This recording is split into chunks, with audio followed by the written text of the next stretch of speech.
kar začeli. Spoštovane gospe, spoštovani gospodje, spoštovani udeleženci okrogle mize. Dobrodošli na okrogli mizi, ki poteka v okviru mednarodnega simpozija z naslovom Umetniška svoboda in trg umetnosti.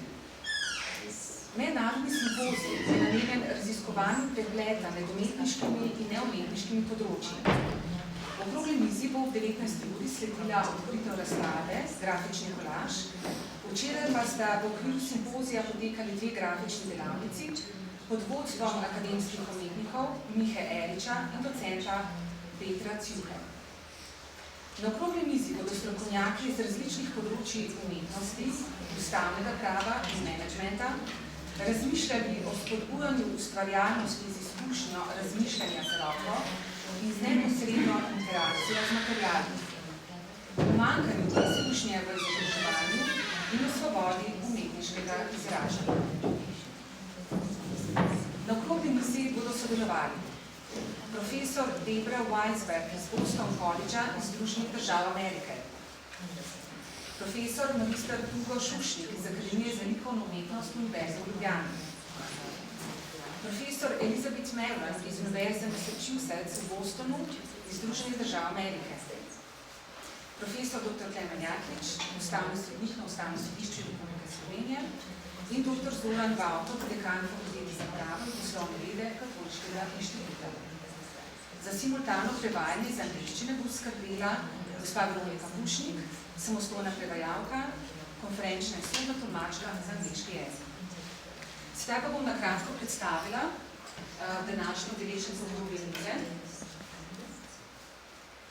Profesor Debra Weisberg je izredna profesorica na Bostonskem koledžu za umetnost, zgodovino umetnosti in film, ter izredna profesorica na Massachusetts visoki šoli za umetnost v Bostonu.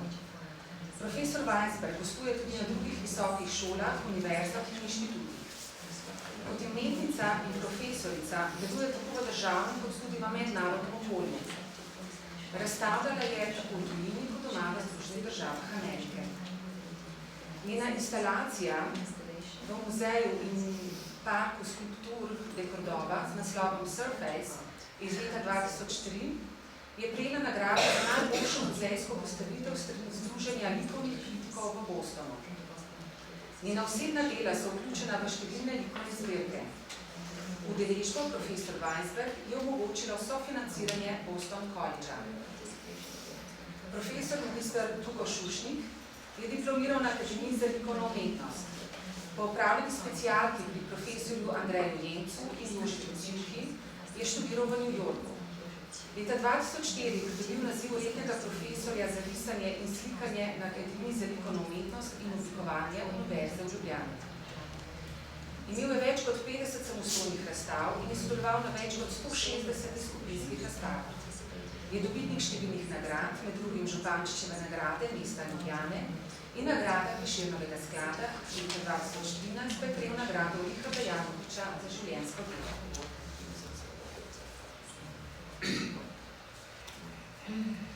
Profesor Marran je izredna profesorica na oddelku za umetnost Univerze Massachusetts v Bostonu, kjer vodi oddelek za tisk.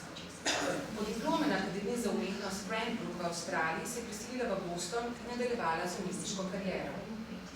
Marranovo delo raziskuje odnos med tradicionalnimi mediji, kot so risanje, slikanje in tehnologijo. Njena dela so vključena v najprestižnejše likovne zbirke, in sicer v javni knjižnici v New Yorku, v javni knjižnici v Bostonu, v muzeju Viktorije in Alberta v Londonu, v muzeju Albertina na Dunaju in drugih. Razstavlja tako doma kot v tujini. Udeležbo profesor Marran je omogočilo sofinanciranje Univerze Massachusetts iz Bostona. Profesor dr. Klemen Jaklič je sodnik Ustavnega sodišča Republike Slovenije in redni profesor za področje ustavnega prava. Diplomiral je na Pravni fakulteti Univerze v Ljubljani, nato je magistriral na Univerzi Harvard in kasneje doktoriral na Univerzi Oxford. Na Univerzi Harvard je kasneje pridobil še svoj drugi doktorat. Za svoje raziskovalno delo je prejel številne nagrade. Je avtor, soavtor in sodelavec pri več kot 200 prispevkih z področja ustavnega prava. Njegova knjiga Ustavni pluralizem v Evropski uniji je izšla pri vodilni svetovni založbi Oxford University Press. Z vabljenimi predavanji nastopa v vodilnih mednarodnih akademskih krogih. Je član številnih znanstvenih združenj in ocenjevalec ustavno-pravnih člankov ter monografij za objavo pri vodilnih mednarodnih znanstvenih založbah in revijah. In še dr. Zoran Vaupot je doktor znanosti z področja menedžmenta, poslovnež ter raziskovalec za področji menedžment in ekonomija.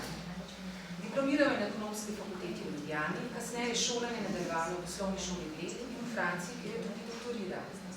Leta 1991 je vodil ustanovitev prvega slovenskega podjetja v Franciji, po osamosvojitvi Slovenije in bil po zaključku projekta imenovan za direktorja francoskega podjetja v Parizu. Po 5 letih se je vrnil v Slovenijo in deloval kot menedžerski svetovalec na številnih projektih. Leta 2016 je vstopil v akademski svet kot visokošolski učitelj in še istega leta postal dekan fakultete za poslovne vede Katoliškega inštituta. Sedaj bo besedo predala naših udeležencev z organize.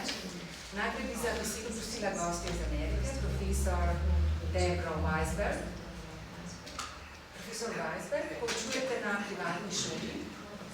Kakšne so vaše izkušnje s poučevanjem in podajanjem znanja o umetnosti? Kakšno vlogo ima umetnost v ameriški družbi? Zakaj umetnost postaja pomembna za človeka in ne kako ne smemo zanemarjati? Thank you so much.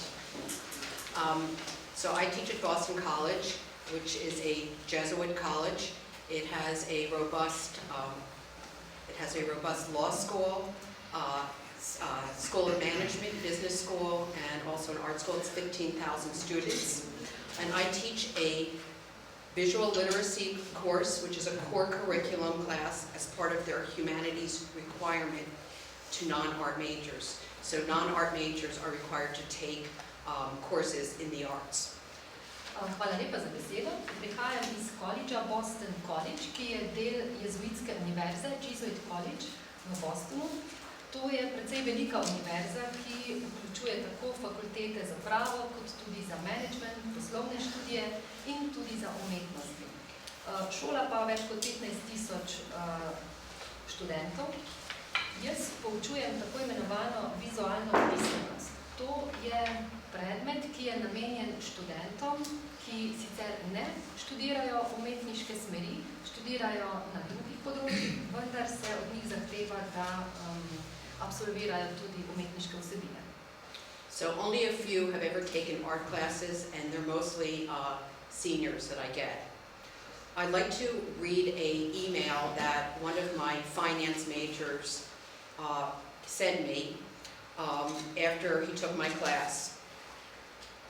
Skratka, poučujem študente, ki prej niso sodelovali v umetniški dejavnosti oziroma niso študirali sploh umetnosti in večinoma so to študentje višjih letnikov. Dovolite mi, da preberem elektronsko sporočilo, ki sem ga dobila od nekdanjega študenta, ki je študiral finance. The main lesson that I learned in this class that I plan on taking with me is how to work with other people. In management, we have group projects, but most of these turn into assignments that are split up between team members with surprisingly little collaboration. I know that my data science job after graduation will be heavily team-oriented. Ta študent je napisal tako: glavno lekcijo, ki sem se je naučil pri vašem predmetu in ki jo nameravam uporabljati tudi v prihodnosti, je, kako delati in sodelovati z drugimi ljudmi. V vašem razredu oziroma na področju, kjer delam, imamo skupinske projekte, ampak večina od teh projektov se potem razdeli v naloge, ki so razdeljene med člani tima. In ti člani tima presenetljivo slabo sodelujejo. Vem, da bom v prihodnje, delam na področju podatkov, moral sodelovati z drugimi v skupini. The culture at IBM, so he got a job with IBM. The culture at IBM was described to me as agile development approach, which is an approach to software development that involves constant revision based on collaboration and feedback. No, in opisal mi je, da je kultura v podjetju IBM, v katerem dela, imenovana agilni razvoj, se pravi pristop agilnega razvoja. To je razvoj oziroma pristop k razvoju programa, ki zajema stalno revidiranje oziroma stalno spreminjanje tistega, kar je že bilo razvito. This class is one of the first times that I ever got to experience this process, my art class. In piše naprej, v vašem predmetu, v vašem razredu sem prvič sploh imel možnost, da sem izkusil, kaj pomeni umetniški predmet. I was able to look at others' work and use that as an inspiration on my own. I was able to comment on what I felt was not working for other people and realize that I was well, I'll stop right there. This class, I'll just stop right there. This class is the first, yeah, I think I'm just going to stop right there. No, in potem je napisal še naprej, imel sem priložnost, da sem druge opazoval pri delu, imel sem priložnost, da sem od drugih dobil navdih za svoje delo naprej in da sem tudi lahko podal komentarje o tem, kaj ni bilo učinkovito. Bom zaključila na tem mestu. I know that my IBM job will involve a constant change, feedback, evaluation, and iteration. Before this class, I knew about this process, but I did not fully understand it. I was afraid of scrapping parts of my work that I had put time into and sweat into. Over the course of the semester, I learned to accept that my original vision will not be the same as the finished product.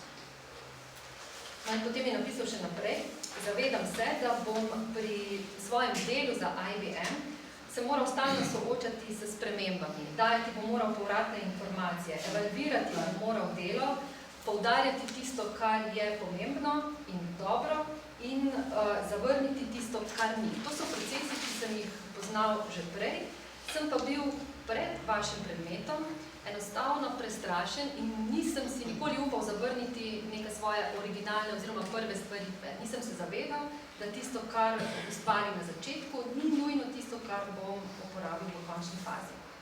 Boston College is a highly selective university and students are very smart. So what they have most in common is fear. Fear of making a mistake, fear of getting a bad grade, fear of not knowing the correct answer before they begin a project, fear of wasting time, and aggressive need to be perfect before they begin. Da se vrnem k moji univerzi, Boston College. To je izjemno selektivna univerza, kjer so študentje izjemno sposobni, tudi izjemno tekmovalni, vsi pa si delijo strah. Strah pred tem, da se bodo zmotili, da bodo dobili slabo oceno, da ne bodo znali pravega odgovora, da enostavno ne bodo dovolj perfektni. So in response, I have shifted the focus of this studio art class to include an emphasis on creative practices and processes. In other words, to think like an artist. No in kaj sem jaz naredila v tem svojem predmetu? Enostavno sem preusmerila pozornost iz perfektnosti na kreativni postopek in kreativni proces. Študentom sem želela približati, kako razmišljati kreativno. For that, it means what it means to stew in the swamp of not knowing for an indefinite period of time, but retain the resiliency to keep going. That's an artist. To v bistvu pomeni, da ostanemo v nekem močvirju neznanja, ne vemo, kaj se bo zgodilo, kam nas bo postopek pripeljal, vseeno pa vztrajamo do nekega končnega rezultata. In to, na kratko, je umetnik in tako deluje umetnik. They have to keep a weekly journal of how they got ideas. Some of the questions, and I'll go quickly. What did you learn about how you learned that you did not know before? What worked best for you and worse? Did this class have spillover effect into other classes or areas of your life? In pri tem predmetu sem študentom dala nalogo, da pišejo zapiske, da si delajo dnevnik o svojem kreativnem procesu. Na to so morali zapisati in odgovoriti na vprašanja, kot so, kaj ste se naučili o tem, kako se učite in kaj ste ugotovili, česar prej niste vedeli, česar prej niste poznali. Kaj vam je uspelo najbolje, kaj najslabše, je imel ta učni predmet učinek tudi na druga področja oziroma druge predmete in podobno. When did a mistake provide you with a new solution? What did you do when you got stuck or frustrated? And how did you get in your own way to block your creativity? Potem odgovarjali so na vprašanja, kot so, kdaj vam je napaka enostavno ponudila novo rešitev, kaj ste storili, ko niste uspeli, ko vam ni šlo, kako ste sami na nek način blokirali svojo ustvarjalnost.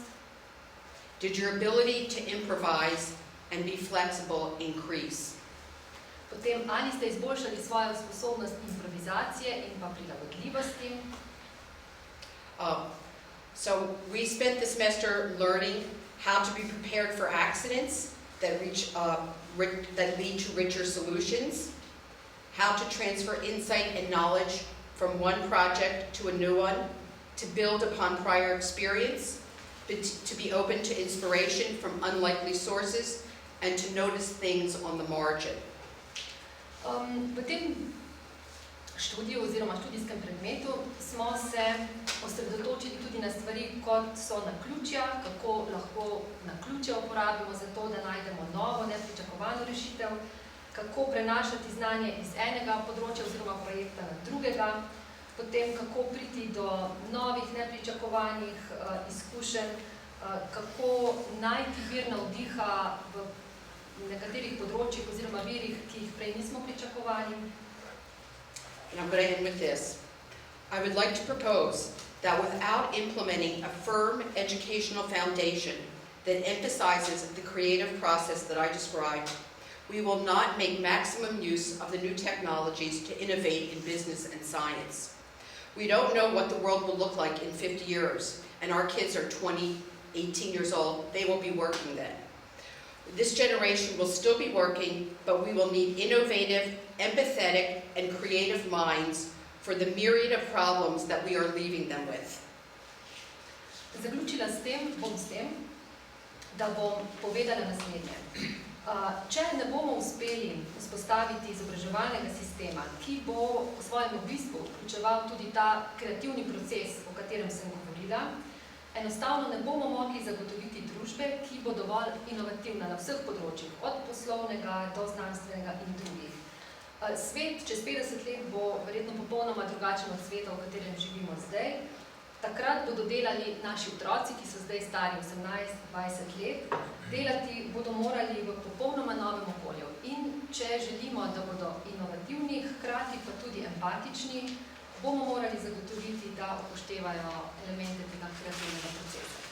While new technologies can speed up the creative process and allow us to make and design things that we are incapable of doing on our own, without embracing and fostering through our educational system the full potential of human creativity, of encouraging students to be unafraid, to be curious about what they don't understand, who are in touch with their emotional development.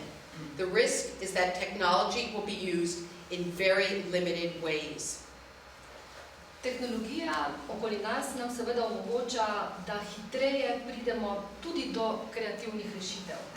Vendar pa moramo v izobraževanje vključiti v celoti kreativnost, o kateri sem govorila, doseči moramo, da bodo naši študentje si upali biti v stiku tudi s tistim, česar ne razumejo, da bodo poznali svojo emocionalno plat, sicer se lahko zgodi, da tehnologija ne bo uporabljena na način, kot bi ga želeli. It offers speed and more options, but without a well-prepared, creative mindset, ready to embrace unknown possibilities like an artist, to what end does the technology serve? Educating for creativity as a whole, more broadly, and at fundamental stages of educational development, will yield the kind of global citizens prepared to creatively tackle world problems.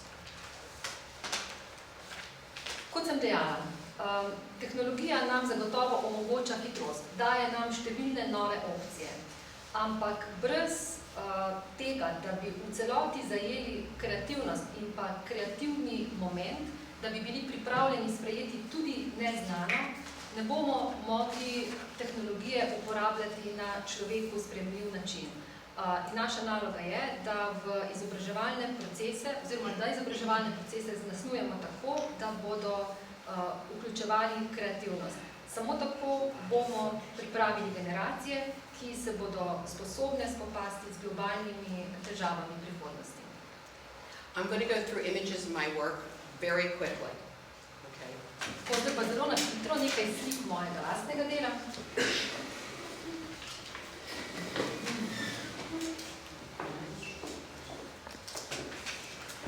If you don't mind turning off the lights.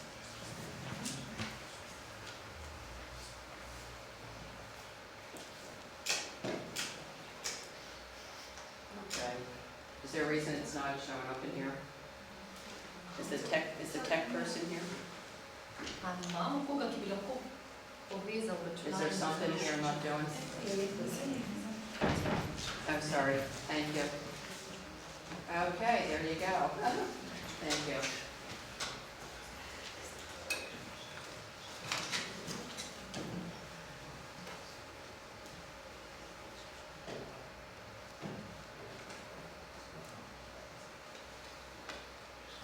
This is an installation that I did for Facebook in Cambridge.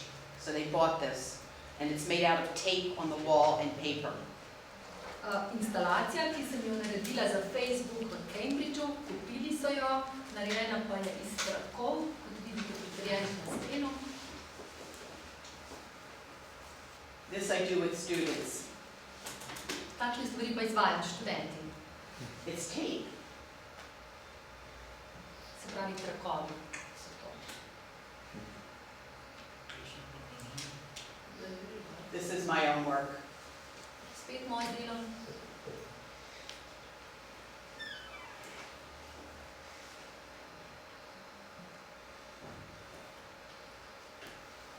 It's all tape.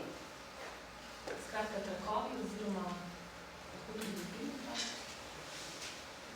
This is glow-in-the-dark tape. To pa je trak, ki se sveti v temi. And this is an installation where the lights went on and off. So you can see two drawings on one surface. Tukaj pa imamo instalacijo, kjer so bile luči vklopljene, potem izklopljene in vidimo, da se na enih slikah pač barve svetijo. This is made out of gut, which is the sausage casing. So they use for sausage. Aha, to pa je narejeno iz črev, se pravi tistega, kar se sicer uporablja za klobase, za salame. And that's the Inuit Eskimo made raincoats out of that. In potem inuitski držni plašč, pravzaprav. This is all gut. Gut, Vse, gut stretched over wire. aha, vse je pravzaprav narejeno iz črev, čreve napete na žico.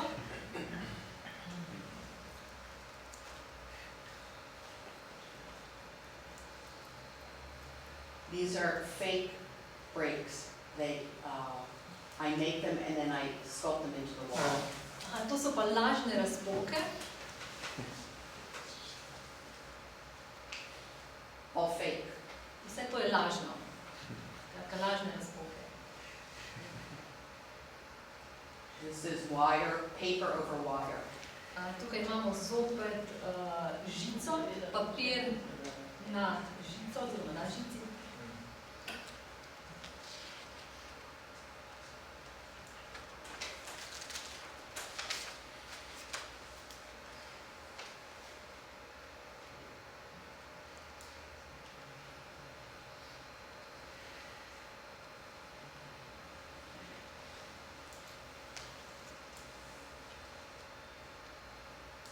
These are my drawings and prints. Potem risbe, grafike, All collage. kolaži.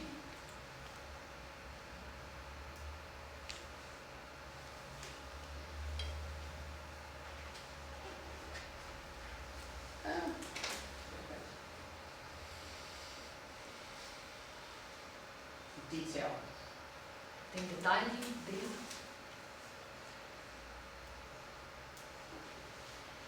Inspiration. Navdih, Science. znanost, Landscape. krajina, disaster. In katastrofa. Thank you. Hvala lepa.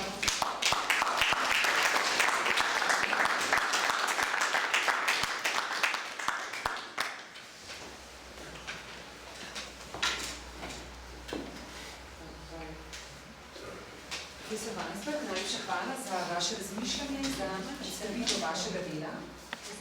Sedaj bi prosila za nekaj besed profesor Šušnika. Kako se je proces pri vašem delu spreminja skozi čas in kaj vas je motiviralo, da ste pri svojem delu uporabili tudi tehnologijo? To je čisto vse naravno, ker sem dosti glasen.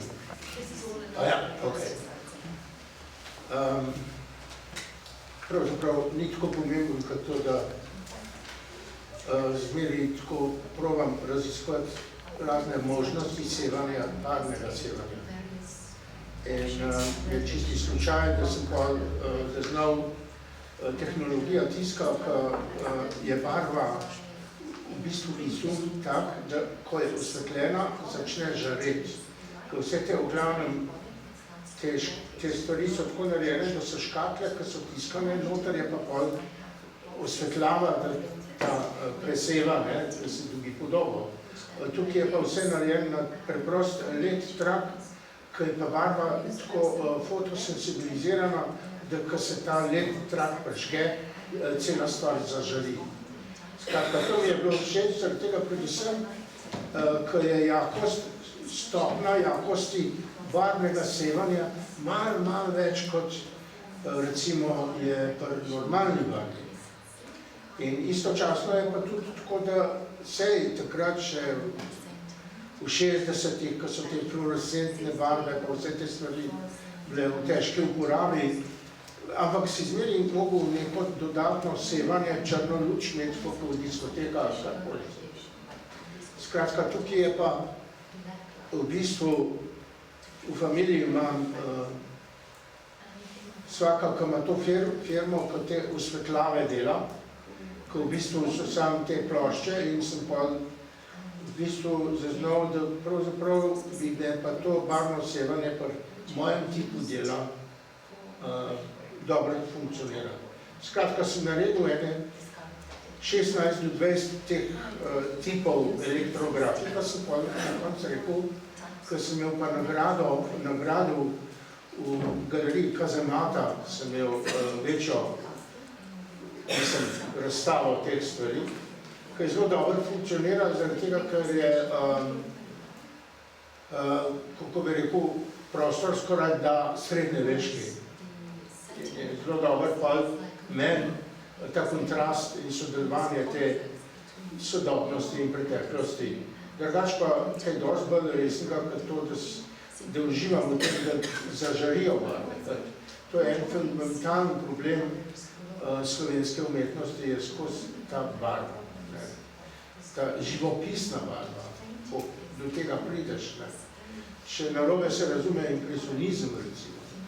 Za impresionisti so strašno racionalistično nastopili konec 19. stoletja na barvno teorijo. So zaznali, kako se te barve, ta vizija tega, da so v bifeju se zapijali, pa v drevo pa sence gledali, da so z tega dobili impulze, to ne gre čisto nič. Zaradi tega, ker tudi Van Gogh ni imel pojma v barvi. Dokler ni videl postimpresioniste, kot so Sinja pa Seurat,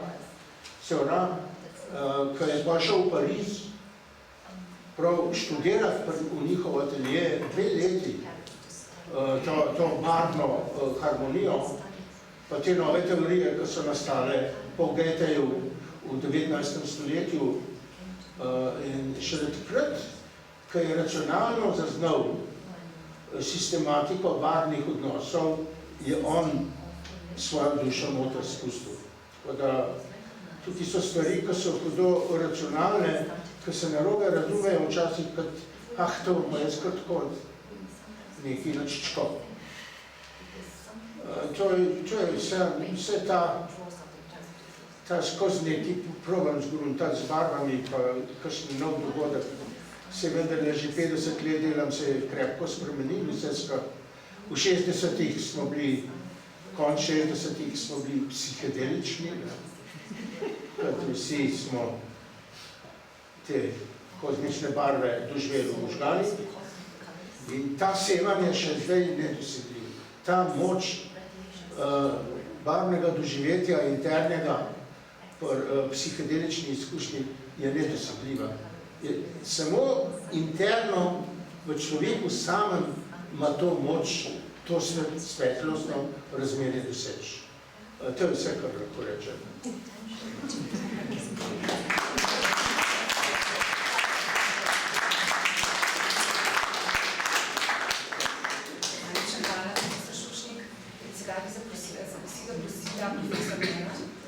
V Ameriki poučujete na državni šoli.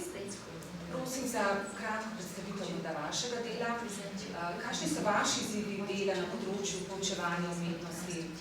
In kakšna je v Ameriki razlika med poučevanjem umetnosti na privatni in javni šoli, državni šoli?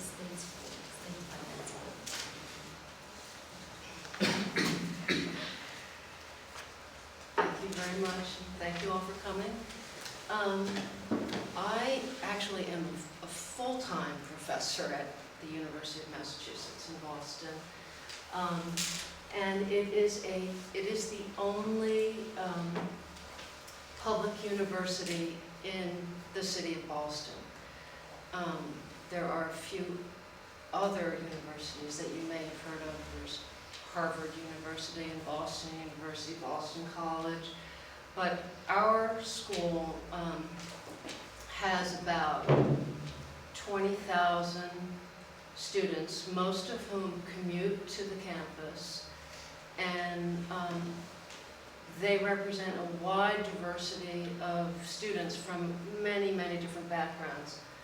What they share, in most cases, not all, is that the cost of going to a public university is far less than what it would cost to go to a school like Boston College.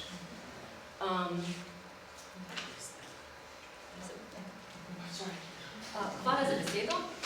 Prihajam iz Univerze University of Massachusetts iz Bostona, kjer sem redna profesorica.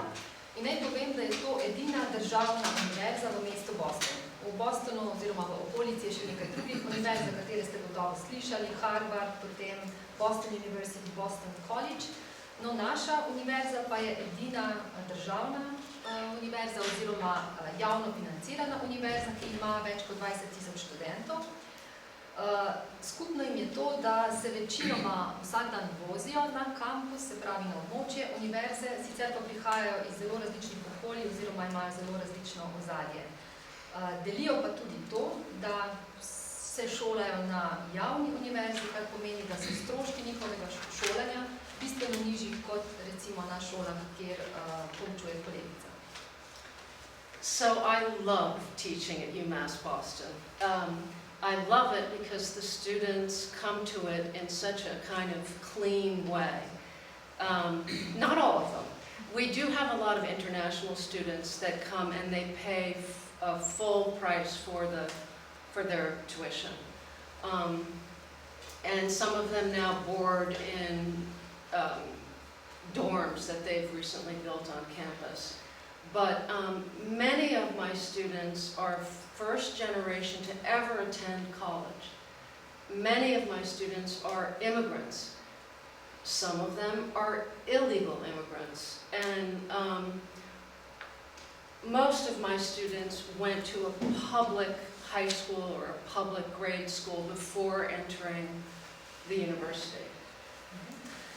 Kar se tiče mojega dela na University of Massachusetts, naj povem, da zelo uživam pri poučevanju, zelo rada poučujem, zelo rada sem v družbi s študenti, ki jih poučujem.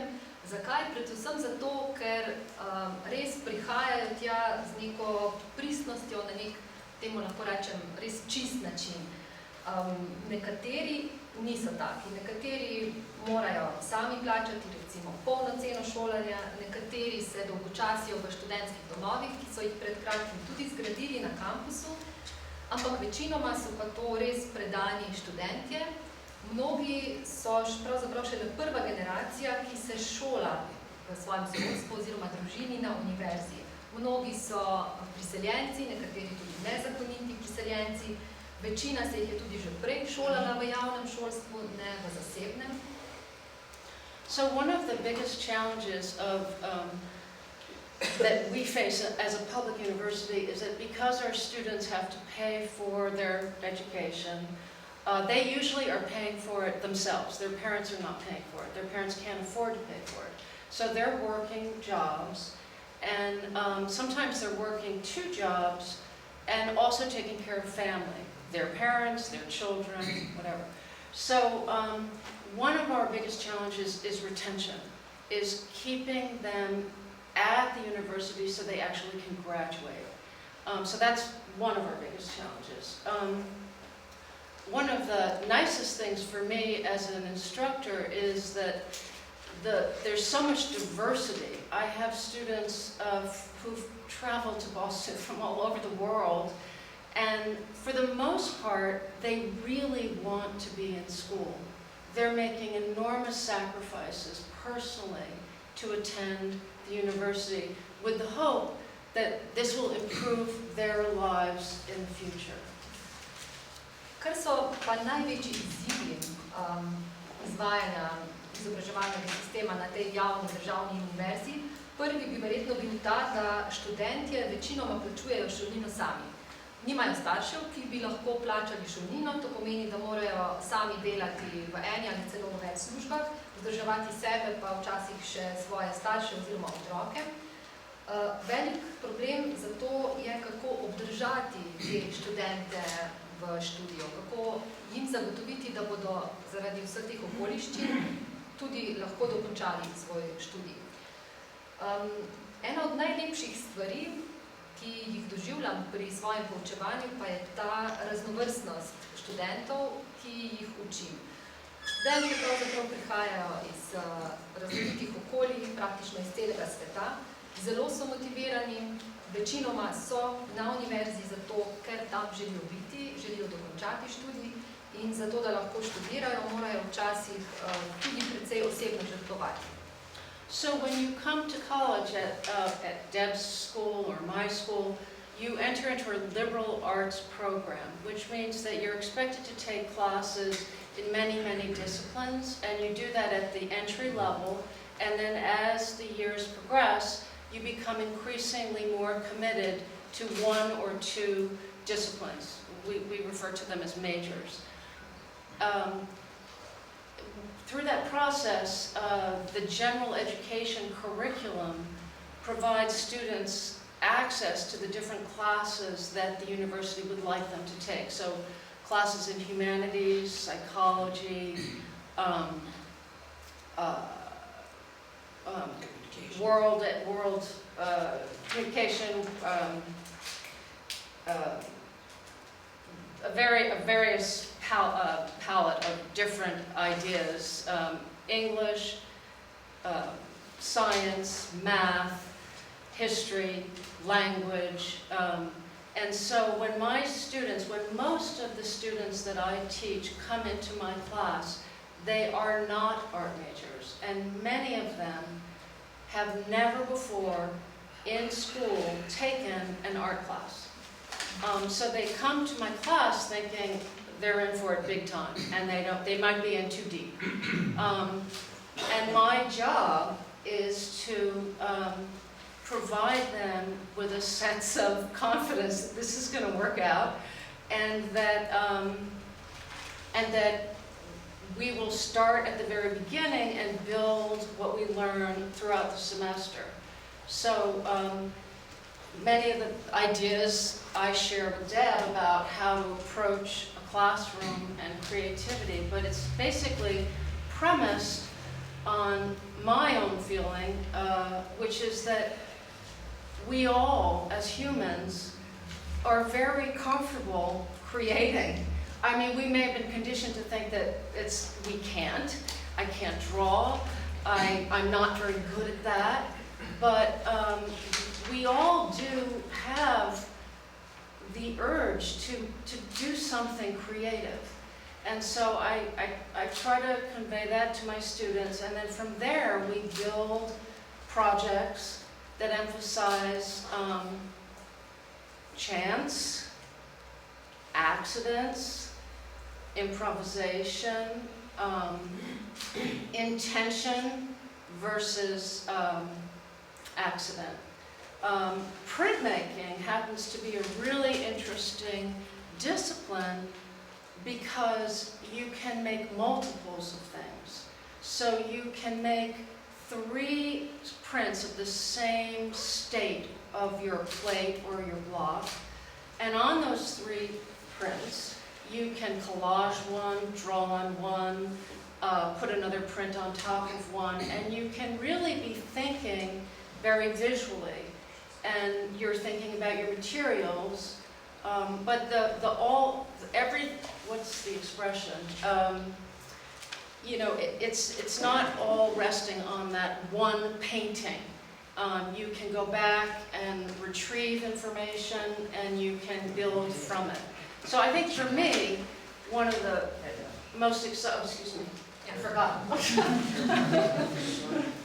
Da še nekaj povem o koledžu, na katerem poučujem. To je pravzaprav koledž za umetnost oziroma humanistiko, kjer ne sodelujejo samo študentje umetnosti, pravzaprav vsi, ki začnejo na začetni, vstopni stopnji, hodijo na številna različna predavanja. Šele pozneje se odločijo za enega ali 2 glavnih predmetov. V Sloveniji bi temu rekli predmet A. Predtem pa obiskujejo zelo različna predavanja na področju humanistike, psihologije, potem angleščine, tudi znanosti, matematike, umetnostne zgodovine na splošno. Večina študentov, ki jih poučujem, ni izbrala umetnosti kot glavnega predmeta. Na moje ure pravzaprav pridejo zelo plašni, ker tudi prej niso imeli izkušenj sodelovanja na umetniških predmetih in večinoma imajo občutek, da ne bodo zmogli. Moja naloga na začetku je, da v njih vzbudim zaupanje, samozavest, da pravzaprav z njimi začnem na samem začetku. In pri tem si delim veliko idej s kolegico Debra. Jaz izhajam pri svojem delu iz občutka in spoznanja, da mi vsi kot ljudje, da radi ustvarjamo. In velikokrat je ne le pri študentih, temveč tudi pri drugih visokim strah, da niso ustvarjalni, da ne znajo risati, da ne znajo slikati, ampak vendarle jaz študentom povem, da nam je vsem skupna želja po kreativnosti, po ustvarjanju. No in iz tega potem prehajamo na konkretne projekte, kjer študente učim, naj se ne bojijo negotovosti, naključij, novih stvari, improvizacije, preskušanja novih idej.